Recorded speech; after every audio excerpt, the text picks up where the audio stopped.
नमस्कार दोस्तों आज हम एमपीटेट वर्ग 3 से जुड़ी हुई जानकारी लेकर आपके सामने उपस्थित हुए हैं।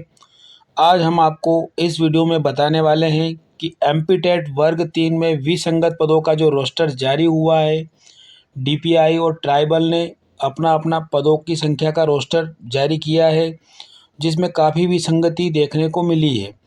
दोस्तों इस विसंगति को दूर करने के लिए हमें आगे क्या रणनीति बनाना चाहिए, नीति को कुछ चरणबद्ध तरीके से मैंने तैयार किया है वीडियो में। तो दोस्तों हम लोग चरणबद्ध तरीके से रणनीति के बारे में विस्तार से जानने वाले हैं। तो सारी मैं आपको स्टेप बाय स्टेप, चरण बाय चरण दिखाने वाला हूं। तो दोस्तों देखिएगा, रणनीति का पहला चरण यह है कि मेरी सभी कैटेगरी के साथियों से कुछ अपील रहेगी। दोस्तों आप आपस में एक दूसरे के साथ स्नेहपूर्वक रहें और आपसी व्यवहार को खराब न करें। देखो, विसंगत रोस्टर जारी हुआ है, इसमें हम लोगों का, हमारे साथियों का, एसटी के साथियों का, एससी के साथियों का, ओबीसी या यूआर या ईडब्ल्यूएस, आप में से किसी भी साथी का इसमें कोई भी दोष नहीं है। एमपीटेट के वर्ग 3 के साथियों की कोई गलती नहीं है। यह रोस्टर शासन ने जारी किया है। इसमें इसके पीछे हम अपना आपसी व्यवहार खराब नहीं करेंगे। दोस्तों एसटी वालों को ज़्यादा पोस्ट मिली है, ज़्यादा इसमें बैकलॉग पद प्लस करके मिले हैं, तो इसमें एसटी वालों की कोई गलती नहीं है। जो एसटी के पुराने समय से चलते आ रहे बाकी पद, रिक्त पद, जो कि बैकलॉग के रूप में एसटी कैटेगरी के थे, जिन पर एसटी कैटेगरी की ही नियुक्ति की जाना थी, वे बैकलॉग पद एसटी वालों को ही मिले हैं। तो ये तो उनका अधिकार था, एसटी वाले साथियों का अधिकार था। हमारी सरकार से बस एक शिकायत है कि जो बैकलॉग पदों का रोस्टर था वो आपको अलग से जारी करना था। उसको इन मूल पदों में, जो हमारे मूल पद है 18,527, इनमें उनको शामिल नहीं करना था। दोस्तों सरकार ने जब भर्ती की थी, हमसे अप्लाई करवाया था, तब हमको 18,527 पदों की संख्या बताई थी और इन्हीं पदों की संख्या को देखकर सारे साथियों ने इसमें अप्लाई किया था। शासन को उसी समय बोल देना था कि इसमें 8,000 या 8,500 पद बैकलॉग के हैं, तो जो इसमें उम्मीदवार हैं वो उसी समय विचार करते हैं कि हमें अप्लाई करना है या नहीं। तो शासन से कहीं ना कहीं इसमें गलती ज़रूर हुई है। तो दोस्तों शासन की गलती के लिए आप एक दूसरे पर आरोप प्रत्यारोप न करें और आप आपस में बिल्कुल प्रेम और सौहार्दपूर्वक रहे।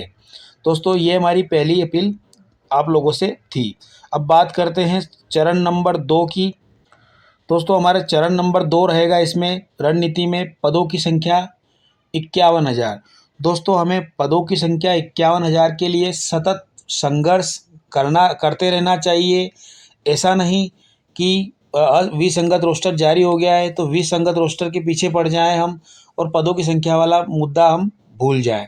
दोस्तों ये भी हो सकता है कि डीपीआई और ट्राइबल को लग रहा होगा कि आपका 51,000 पदों की मांग वाला मुद्दा बेहद गर्मा रहा है, जो ज्वलंत मुद्दा लगा होगा, तो हो सकता है उनने आपका ध्यान भटकाने के लिए विसंगति पूर्ण रोस्टर आपके सामने लाके रख दिया होगा। तो उनको ऐसा लगता होगा कि कभी ये 51,000 का मुद्दा ये साथी लोग भूलकर ये लोग इस विसंगत रोस्टर में उलझ जाएं। तो दोस्तों अपने को ये ध्यान रखना है कि जो 51,000 पोस्टों की जो मांग है उसको सतत जारी रखना है, उसमें कहीं भी कोई ढिलाई नहीं बरतना है। दोस्तों अब बात करते हैं चरण नंबर 3, जो कि हमारी रणनीति का चरण नंबर 3 है, पदों की संख्या के विसंगत रोस्टर के लिए रणनीति। दोस्तों पदों की संख्या के विसंगत रोस्टर के लिए हमें इसके लिए भी हमको लड़ना पड़ेगा शासन से, तभी जाके विसंगत रोस्टर के लिए कुछ ना कुछ शासन विचार करने पर मजबूर होगा।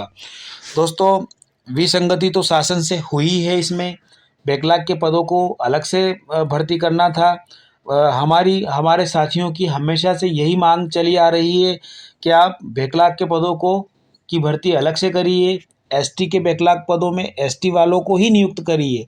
हम ये नहीं बोल रहे कि उनको सार्वजनिक करिए, पर उनकी भर्ती अलग से करिए। जो मूल पद है हमारे 18,527, इनमें आप बैकलॉग पद मत जोड़िए। तो दोस्तों, इसके लिए भी हमको शासन से हमेशा अपनी मांग रखना है, शांतिपूर्वक मांग अपनी शासन के सामने रखना है। तो दोस्तों, अब बात करते हैं हमारे चरण नंबर 4 की।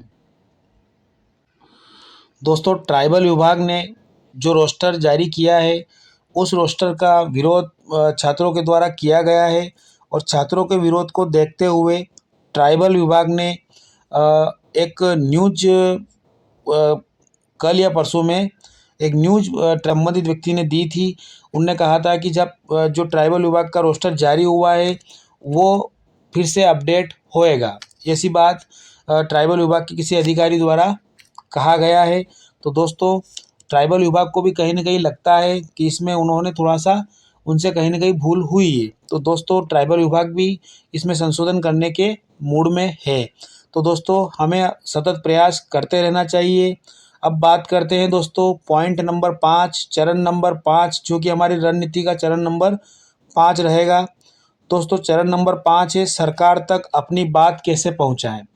दोस्तों, ये सबसे मेन चरण है, ये सबसे मेन पॉइंट है कि हम अपनी बात को सरकार तक कैसे पहुँचाएँ। कहीं भी कोई लापरवाही या अनुशासनहीनता नहीं होनी चाहिए। आपको अपनी बात एक सरल और सरल शब्दों में शासन तक पहुँचाना है। इसमें कहीं भी आपको अनुशासनहीनता नहीं करना है, कानून को अपने हाथ में नहीं लेना है। दोस्तों, सरकार तक अपनी बात पहुँचाने के लिए आपको एक अच्छे से अच्छे माध्यम और शांतिपूर्वक ढंग से अपनी बात को सरकार तक पहुँचाने का प्रयास करना चाहिए। अब बात करते हैं दोस्तों पॉइंट नंबर 6 की। पॉइंट नंबर 6 है अपना दोस्तों, अगर हम इतनी सारी कोशिश करते हैं कि हमारा विसंगत रोस्टर संगत हो जाए, दुरुस्त हो जाए, उसके बाद भी यदि हमारी बात को कोई नहीं सुनता है, तो दोस्तों उसके लिए हमारा पॉइंट 6 आगामी विधानसभा चुनाव 2023 में होने वाला है। दोस्तों, अगर हमारे साथ अन्याय होता है या एमपी टेट के सभी वर्गों के छात्रों के साथ अन्याय होता है, तो दोस्तों आगामी विधानसभा चुनाव 2023 में आपको अपनी शक्ति का प्रदर्शन वोट के रूप में करना है। दोस्तों, ये वोट के रूप में हम अपनी सरकार का चुनाव कर सकते हैं। तो दोस्तों, इसके बारे में कुछ ज़्यादा बात करने की आवश्यकता नहीं है, ये सारा आप लोग जानते हैं। तो दोस्तों, हमारे रणनीति का अगला चरण है 7 नंबर, विसंगत पदों के रोस्टर पर फाइनल कट ऑफ। दोस्तों, मैंने विसंगत रोस्टर के ऊपर फाइनल कट ऑफ कल का वीडियो अपलोड किया था, पर बहुत सारे भाई लोगों की इस पे बहुत सारी कमेंट्स आ रही थी। उन कमेंट्स का मैं जवाब देना चाहूँगा। दोस्तों, बहुत सारे लोग इसमें ये कमेंट्स कर रहे थे कि सर फीमेल का हमको कट ऑफ बताइए, हैंडीकैप्ड का कट ऑफ बताइए। दोस्तों, कट ऑफ के लिए मैं आपको अलग से एक वीडियो बना दूंगा, जिसमें ऑल कैटेगरीज और हैंडीकैप्ड, एक्स सर्विसमैन, अनुकंपा, सारे लोगों का उसमें कट ऑफ में बता दूंगा। ये वीडियो अपलोड करने में मेरे को करीब थोड़ा समय चाहिए। एक आध दिन के समय के अंदर में ये वीडियो एनालिसिस करके, एक सटीक एनालिसिस करके आपके बीच अपलोड कर दूंगा। दोस्तों, अभी समय की कमी है और कट ऑफ का वीडियो इतना आसान नहीं होता है, उस पर बहुत एनालिसिस करना होता है, उसके बाद हम आपके सामने वीडियो को अपलोड कर सकते हैं। दोस्तों, ये था हमारा अब विसंगत रोस्टर पे जो रणनीति का 7th पॉइंट। अब बात करते हैं दोस्तों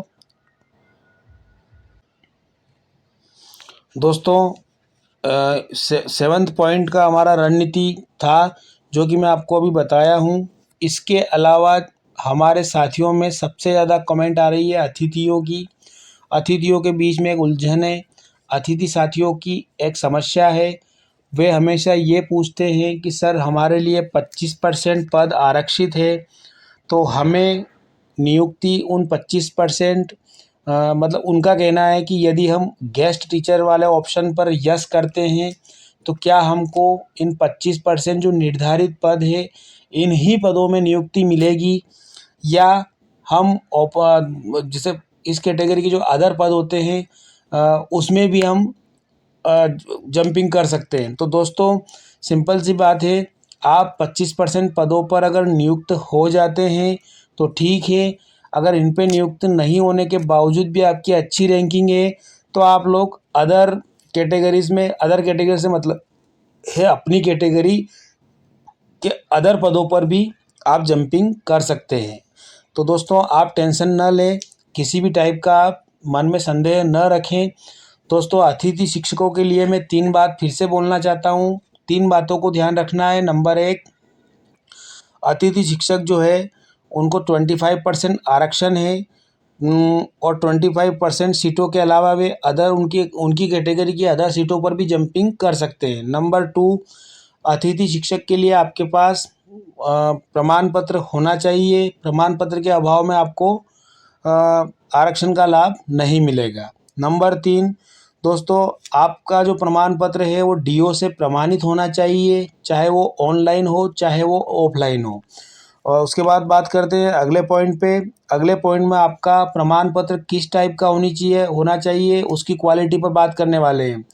दोस्तों आपको न्यूनतम 3 वर्षों में न्यूनतम 200 दिन का आपका अनुभव प्रमाण पत्र होना चाहिए, तभी वो वैध माना जाएगा। दोस्तों वीडियो बहुत लंबा हो रहा है, वीडियो को समाप्ति की ओर ले जाते हैं। दोस्तों आज का वीडियो आपको कैसा लगा? यदि आपको वीडियो अच्छा लगा हो तो लाइक कर देवें और अपने दोस्तों में शेयर कर देवें।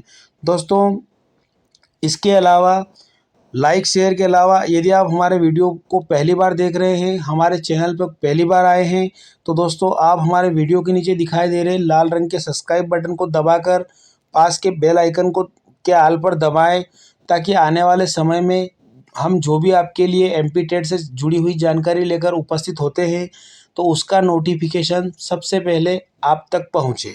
दोस्तों thanks for watching our video.